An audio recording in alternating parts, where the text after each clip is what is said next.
Assalamualaikum warahmatullahi wabarakatuh. Saya Fauzia Zahriatul Wildan dengan NIM 2019 031147 dari KJ 02 jurusan Farmasi Fakultas Kesehatan Universitas Esa Unggul. Di sini saya akan menjelaskan tentang metode ekstraksi konvensional dan non-konvensional. Pertama, kita harus tahu dulu definisi dari ekstraksi sendiri. Ekstraksi sendiri merupakan suatu perpindahan zat atau solut dari larutan asal atau padatan ke dalam pelarut tertentu. Dan ekstraksi bisa didefinisikan sebagai proses pemisahan berdasarkan perbedaan kemampuan melarutnya komponen-komponen yang ada dalam campuran. Secara garis besar, ekstraksi dibedakan menjadi dua bagian, yaitu ekstraksi dengan padat dengan cair dan ekstraksi cair dengan cair. Dan kali ini kita bahas yang pertama, yaitu metode ekstraksi konvensional, yaitu perkolasi. Definisi perkolasi sendiri adalah cara penyarian yang dilakukan dengan cara mengalirkan cairan penyari melalui serbuk simplisia yang telah dibasahi.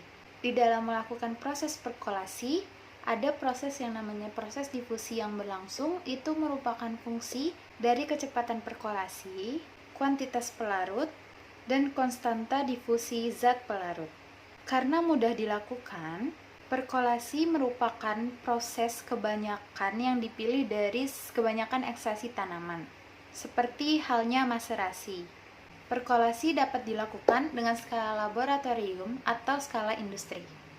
Prinsip dari perkolasi yaitu suatu serbuk simplisia ditempatkan di bejana silinder yang di bawahnya diberi sekat berpori. Cairan penyari dialirkan dari atas ke bawah melalui serbuk tersebut. Cairan penyari akan melarutkan zat aktif sel-sel yang dilalui sampai mencapai keadaan jenuh. Gerak ke bawah disebabkan oleh kekuatan gaya beratnya sendiri, dan cairan di atasnya dikurangi dengan gaya kapiler yang cenderung untuk menahan. Kekuatan yang berperan dalam perkolasi antara lain gaya beratnya, kekentalan, daya larut, tegangan, permukaan, difusi, osmosa, adesi, daya kapiler, dan daya gesekan. Perkolasi sendiri bertujuan untuk supaya zat berkhasiat tertarik seluruhnya dan biasanya dilakukan untuk zat yang tahan maupun tidak tahan pemanasan. Selanjutnya ada alat untuk yang dilakukan metode perkolasi, yaitu perkolator. Di sini ada perkolator dengan 3 gambar yang alat tersebut berbentuk kerucut ke bawah. Menurut Farmakope Indonesia tahun 1979, apabila tidak dinyatakan lain, perkolasi dapat dilakukan sebagai: yang pertama, membasahi 10 campuran simplisia atau bahan simplisia dengan derajat halus yang cocok dengan 2,5 atau 5 bagian dari penyari. Yang kedua, dimasukkan ke dalam bejana dan ditutup sekurang-kurangnya 3 jam.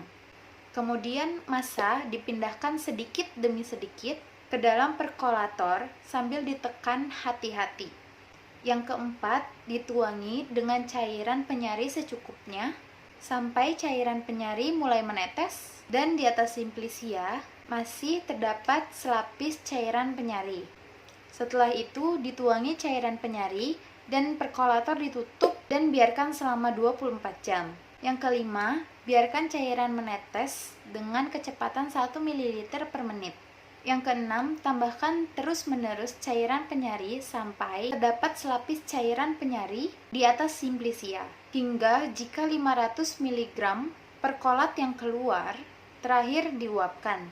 Yang terakhir, perkolat kemudian disuling dan diuapkan dengan tekanan rendah pada suhu tidak lebih dari 50 derajat Celcius hingga konsistensinya yang dikehendaki.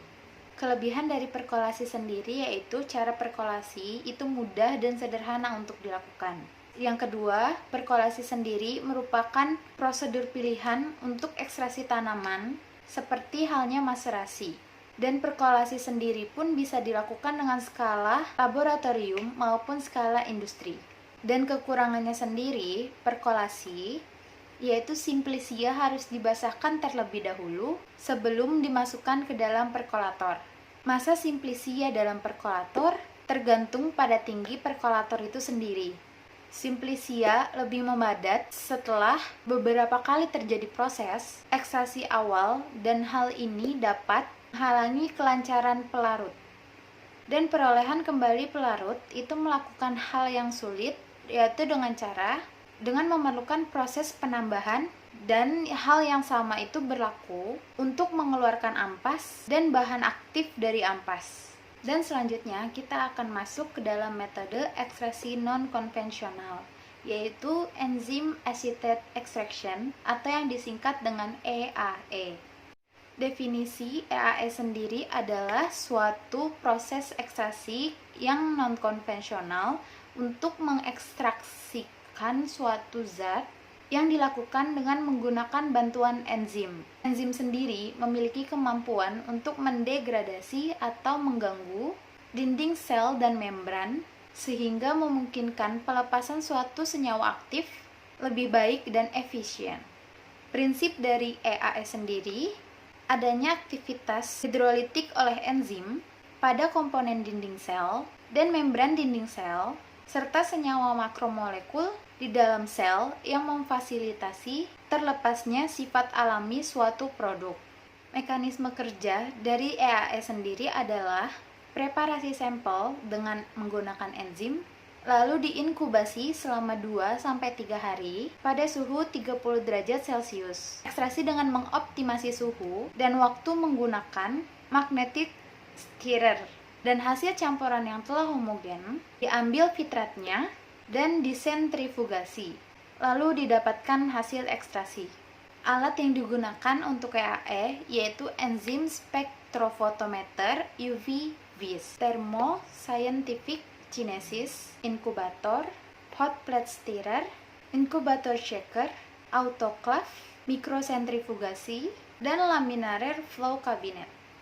Dan selanjutnya kita akan bahas faktor dari EAE. Yang pertama ada jenis enzim, yang kedua ada komposisi dan konsentrasi enzim, yang ketiga ada ukuran partikel dan sampel tanaman yang akan diekstraksi, yang keempat ada rasio padatan terhadap air, waktu hidrolisis, kadar air dalam partikel, dan yang terakhir ada suhu. Kekurangan dari EAE sendiri yaitu biaya yang mahal untuk skala besar, proses inkubasi yang lama, beberapa enzim yang tersedia saat ini tidak sepenuhnya dapat menghidrolisis dinding sel, dan terbatas, dan sifat enzim yang berbeda-beda di setiap lingkungan. Dan kelebihan dari EAE yaitu mengurangi konsumsi pelarut, beroperasi pada suhu ekstraksi yang lebih ringan, hasil ekstraksi yang tinggi, dan ramah lingkungan. Segitu saja presentasi dari saya, kurang lebihnya mohon maaf. Wassalamualaikum warahmatullahi wabarakatuh.